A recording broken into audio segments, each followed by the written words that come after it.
Hello guys, good morning. I am Rishabh, welcome to my YouTube channel. और आज का day 2 है और मैं हूँ अभी फ़िलहाल कटनी में। आज डे 2 है और मैंने कल व्लॉग नहीं किया था। अभी हम हैं कटनी में और ये देखो हमारी गाड़ी। यहाँ पे अभी लगेज डालना बाकी है। मैं इस बार ज़्यादा कुछ लेके नहीं जा रहा हूँ, सिर्फ टॉप बॉक्स, टेल बैग और टँक बैग। आणि थंडी एवढी आहे ना की हालत खराब आहे आणि मी 2-3 लेयर घालून आहे आणि खाली पण वॉर्मर वगैरे घातलेलं आहे मी। आणि माझ्यासोबत आहे वंडरसेन, ते आहे तिकडे, मी तुम्हाला ओळख करून देतो। हे गाडी झाली आपली ready, tank bag, tail bag आणि टॉप बॉक्स। और हे अभिषेक दाची गाडी रेडी होता। यस, ये वर्कआउट है। हाँ, वर्कआउटच है। तुम शुगर कम कर दिया ना, बंद एब्स निकाल रहे अभी तुम। एब्स नहीं, पहले ये टायर निकाल दे पहले, वो इम्पोर्टेंट है। एब्स तो छोड़ो। हे राहिलं आपलं नवीन हेल्मेट। आता याच्यावर सेटअप केलेला आहे, याच्याच म्हणून मी ब्लॉग केला नाही काल। आता ऑब्वियस आहे ते यूजमध्ये आलं म्हणून सगळं खराब दिसत आहे, बट हेल्मेट एक नंबर आहे। आता आपला स्टे आहे गोरखपूर, इथून 550 किलोमीटर आहे आणि गोरखपूर नेपाळ बॉर्डरच्या जवळ आहे आणि गोरखपूरवरून काहीतरी 1-1.5 घंटा लागेल नेपाळ बॉर्डरवर जायला। ते आपल्याला बॉर्डरवर कम से कम 1-1.5 तास या 2 तास वगैरे आपल्याला लागतीलच रजिस्ट्रेशन वगैरे सगळं करायला। आणि ऑल सेट। मला चेन ल्यूब घ्यायचं आहे, चेन क्लीन घ्यायचं आहे ॲक्च्युली, मी विसरलो घरी। आणि मागच्या टायरमध्ये हवा थोडीशी कमी आहे, ते आता अर्जंटमध्ये भरायची आहे। ते काल काय माहिती कसं काय पंक्चर चेक करून घ्यावं लागेल। बाकी सब बढ़िया। आता हा सेटअप केलेला आहे मी।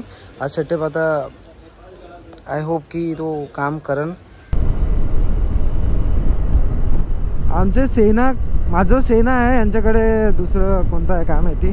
आम्ही ते अटॅच करून बघितलं काल पण ते अटॅच झालं नाही आज। आणि काल रात्री आम्ही मग जेव्हा बसलो तर आरामशीर, एडिटिंग वगैरे तर काही नव्हती, यांनी पण काही एडिटिंग वगैरे केली नाही, तर आम्ही ते ट्राय करून पाहिलं बट ते नाही झालं। मी आता एकमेकाला फोन करतो आणि फोनवर बोलतो।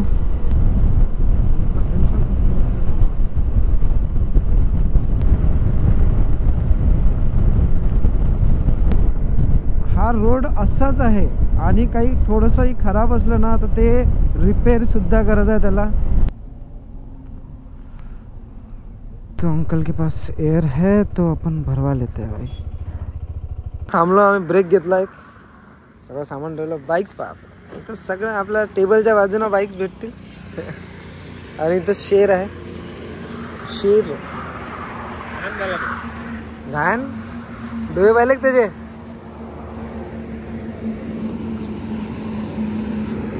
नवीन हिमालयन आवडली पण मला।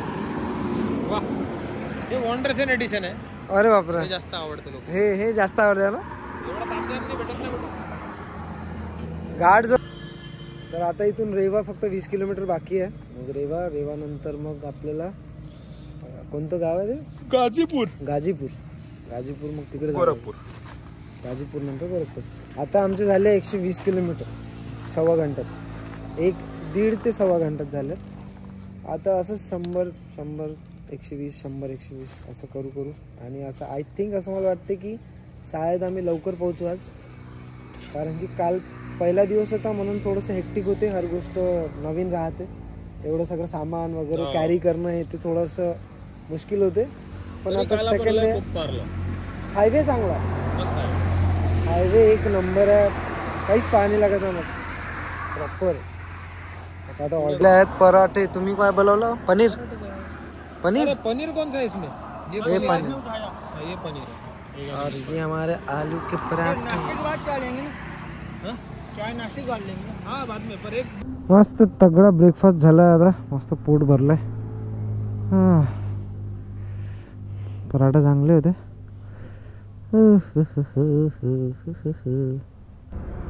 याच रोडने आम्हाला प्रयागराजला लागते। प्रयागराजला यावेळेस महाकुंभ आहे। एक कुंभमेळा 12 वर्षातून होतो आणि 12 कुंभमेळा झाल्यानंतर महाकुंभमेळा येतो। तर यावर्षी आहे तो प्रयागराजला सगळ्यात मोठा।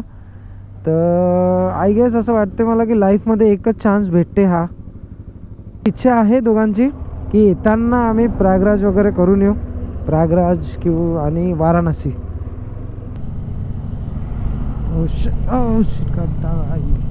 हा रेवाजवळचा तर रोड इतका खराब आहे आणि एवढे ट्रक्स टिप्पर त्याच्यात रोडचं काम चालू आहे. ते टिप्परनं ऐकून राहिले ना काही ना काही ना काही. आणि गड्डे इतके मोठे, जर गलतीनं त्याच्यातून गेलं ना रिम बेंड होण्याची शक्यता इतकी बेकार. असे खोल गड्डे आहेत डायरेक्ट.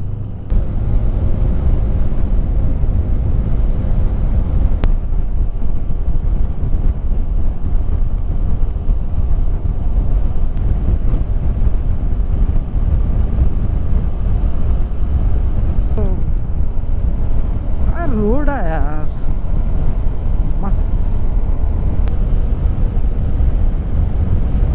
आता आमचे पूर्ण 250 किलोमीटर झालेलं आहे. स्टील थोडंसं समोर जाऊन आम्ही एक ब्रेक घेऊ थोडासा आणि नंतर मग निघू वापस. पूर्ण रोड दिसत हा इथून वापस आतमध्ये जात आहे आणि वापस बाहेर निघून तर तिकडे. स्पीड ब्रेकर लय खराब आहे. थांबा एक सेकंड.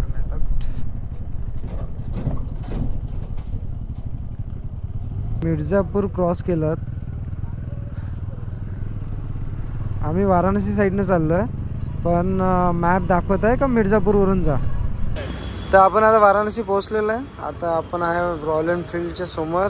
मी चेन लूप घेऊन घेतलं. मला चेन लूप घ्यायचं होतं तर चेन लूप घेतलं आणि त्यांनी मग पाणी वगैरे ऑफर केलं तर आम्ही पाणी घेत आहे. आणि आता वाराणसी क्रॉस करूनच थांबू आम्ही. जेवण वगैरे करून मग नंतर समोर जाऊ. थैंक यू भैया.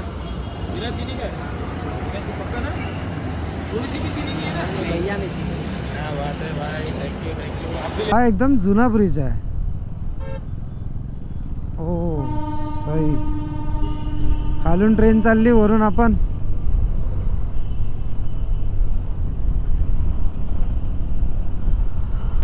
अरे मस्त घाट वाट सगळंच दिसून राहिलं.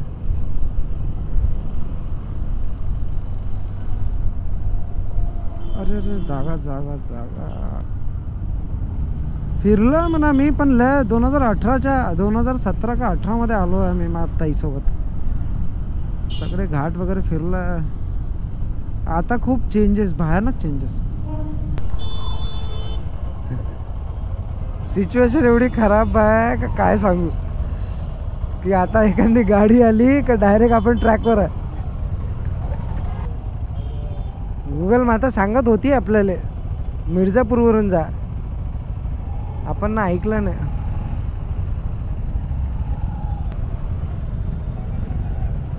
अरे अरे अरे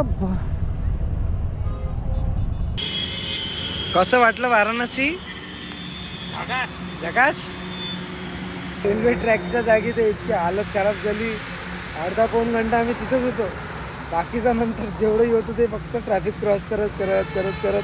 काहीतरी खाऊ पोटासाठी थोडं आधार पाहिजे. आम्ही जेवण नाही केलं त्याच्या चक्करमध्ये की बा वाराणसी क्रॉस करून जेवण करू. ते सांगत होता तो 60 किलोमीटरला 3 तास. हो ना तेच झालं. आणि आता ऑप्शन पण नाही राहिला आमचं. आता असं झालं का काहीतरी खाऊ आपण आणि नंतर मग संध्याकाळी प्रॉपर जेवण. आणि आता इथून गोरखपूर आहे प्रॉपर 200 किलोमीटर. आता हे 200 किलोमीटर थोडेसे प्रॉब्लेमॅटिकच जातील कारण की थंडी आणि हायवे चांगला असेल तर ठीक. अंधार. आता लाईटमध्ये फक्त सँडविचेस बस आणि चहा घेऊ आणि निघून जाऊ. त्या गाडीत जे धक्के लागले पण ते असं बोलावं तर मग काय बोलावं होतं. आता गर्दीच तेवढी होती काय करणार. हो गाड्याचे धक्के. अरे बापरे टच डायरेक्ट मागून. हो ना बोलताही नाही येत. ठीक आहे आता जितके तुम्हाला असं वाटत आहे की आज फॉग आहे, फॉग नाही आहे, पुरा स्मोक आहे. लिटरली माझे डोळे झोमत आहे. कम से कम अर्धा पाऊण घंटा झाला आम्ही हे त्याच्यातून निघत आहे.